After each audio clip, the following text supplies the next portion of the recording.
Hey everyone, so recently we have released a new functionality on Transact around logging payment. So earlier you used to see that if you select multiple invoice, you needed to go ahead and manually enter the amount and then after you can log the payment. It was not as per the FIFO basis, but we have provided it as per the FIFO basis. How you can use it?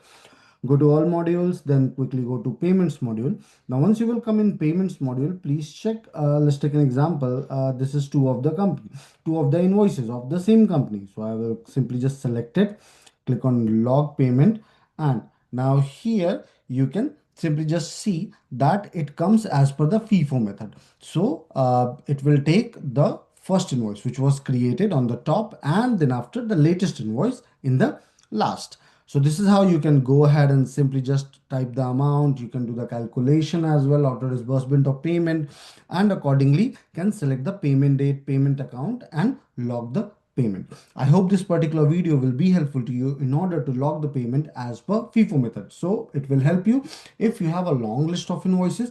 So in this way, you can go ahead and log the payment. Have a good day ahead.